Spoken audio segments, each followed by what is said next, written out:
Un nouveau nom pour sa 36e édition. Le Salon du Livre est devenu Livre Paris. Il s'ouvre demain à la porte de Versailles dans un contexte de croissance pour le secteur après 5 années de recul des ventes. Et une étude nous dresse aujourd'hui le portrait robot de l'écrivain français.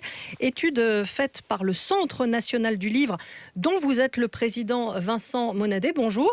Bonjour. Alors qui est l'auteur type? Plutôt un homme, une femme? Quel âge?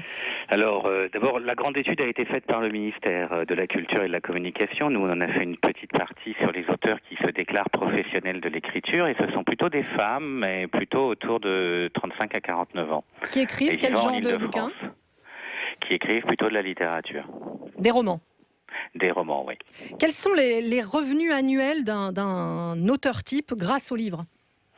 Écoutez, un auteur professionnel est à peu près au SMIC mensuel grâce à ses revenus d'auteur qui sont à la fois ses droits d'auteur et aussi tout ce qu'il peut faire en rencontre dans des festivals, rencontres avec du public, etc. Donc écrivain plutôt pauvre. L'écrivain ne roule pas sur l'or, oui.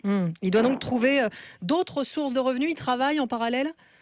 Alors beaucoup travaillent et d'autres qui décident de se consacrer exclusivement à l'écriture multiplient les interventions dans les écoles, dans les festivals de vie littéraire, multiplient les interventions rémunérées. Est-ce que l'écrivain type a un éditeur, forcément? Oui, aujourd'hui l'écrivain type privilégie encore l'éditeur traditionnel. Merci beaucoup Vincent Monadet, l'écrivain français qui regarde aussi l'édition numérique et pourquoi pas l'auto-édition numérique, et c'est ce que vous avez choisi vous, Anthony Altman. Bonjour. Bonjour. Vous avez publié il y a quelques mois le roman Drame, mémoire vive. Vous vous reconnaissez là dans le portrait robot de l'écrivain de base? Eh bien écoutez, j'ai entre 35 et 49 ans. C'est large. Je ne suis pas une femme. Vous vivez en Ile-de-France? Voilà, je vis en Ile-de-France et donc... Vous gagnez votre vie avec l'écriture? Alors non. J'ai un métier, un autre métier à la ville et j'écris le matin avant d'aller travailler. C'est la galère d'être un écrivain en France? Je vais pas revenir sur ce qu'a dit notre collègue, mais oui, effectivement, c'est un peu compliqué. Oui. Il faut s'imposer, il faut trouver il y a des circuits maintenant dits alternatifs. On parle d'auteurs indépendants. Il y a des auteurs dits indépendants dont je fais partie. Et donc effectivement, ça permet un contact direct avec le lecteur. Il n'est pas question d'opposer l'édition traditionnelle et les éditeurs indépendants, les auteurs éditeurs indépendants. Il est question de travailler en bonne intelligence. J'ai essayé de faire... j'ai montré mon travail à différents éditeurs. Bon, ça n'a pas fonctionné, c'est pas grave. Voilà, il y a une nouvelle ère qui arrive, l'ère du numérique. Je tente ma chance. Voilà. Justement, Vincent Monadet, pourquoi c'est si difficile de se faire éditer en France? Il y a trop d'auteurs? Non, il n'y a pas trop d'auteurs, je ne pense pas, il n'y a jamais trop d'auteurs, mais c'est vrai qu'on est dans un pays où il y a autant de sélectionneurs de l'équipe de France que d'écrivains avec des manuscrits dans les tiroirs. L'édition publie beaucoup, mais elle ne peut pas publier tout le monde et il faut, je crois, s'acharner encore. Et effectivement, l'auto-édition peut être une solution, ne serait-ce que pour se faire repérer par un éditeur qui, compte tenu du succès que vous avez en auto-édition, vous récupérera et saura vous promouvoir et vous faire gagner encore plus de public. Anthony Altman, là, c'est comme ça que ça se passe pour vous? C'est une des pistes, oui. On parle d'auteurs dits hybrides, donc on peut très bien être auteur indépendant et donc s'éditer soi-même, indépendant. Avoir un contrat avec un éditeur classique. Deuxième solution. Il y a une troisième solution où il y a des labels dits indépendants qui apparaissent. Je pense notamment au label des Indés qui permet de découvrir de nouveaux talents et qui peut faire passerelle avec des éditeurs classiques. Donc, voilà. Tout est possible. Donc on essaye de ramer comme on peut.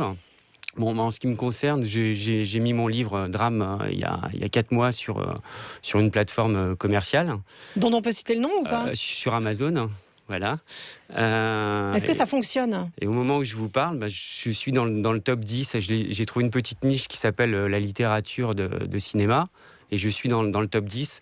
Alors, concrètement, c'est pas un nombre de ventes incroyable, mais je n'ai pas à rougir. J'ai fait le point, là, j'ai atteint 400 ventes. Mais sans aucune visibilité, juste comme ça. Tout seul. Voilà. Donc, Vincent Monadet, c'est l'avenir de l'édition, ça? L'auto-édition, non, Oui. je ne pense pas. Je pense que, comme l'a dit Anthony Elfman, c'est très très bien pour des gens qui veulent absolument publier leurs livres, de les faire voir, d'intégrer des communautés, de les montrer.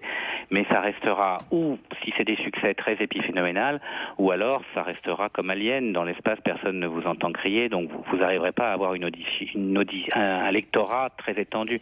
Il faut vraiment un éditeur derrière pour pousser votre livre, pour le défendre, pour le mettre en librairie, pour que le succès puisse arriver.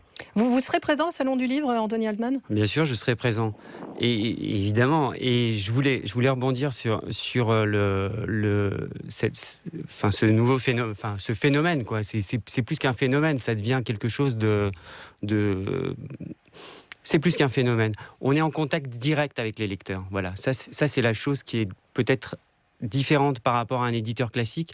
C'est-à-dire que par le biais des commentaires, le lecteur peut rentrer directement en relation avec l'auteur. C'est ce qu'on recherche. Ce que je recherche, c'est d'être lu. Après, on me dit c'est bien, c'est pas bien, mais même si on me dit c'est pas bien, je suis content parce que je suis lu. Voilà, oui. C'est quand même très, très jouissif pour un auteur. Et je crois que vous êtes déjà sur votre prochain roman. Et oui, tout à fait. Oui. Toujours auto-édité ? Toujours auto-édité, ou peut-être que je passerai par le label de Laurent Bettoni, les Indés, je sais pas, on verra. À moins qu'un éditeur vous entende. À moins qu'un éditeur m'entende et me repère. Et c'est ce qu'on vous souhaite.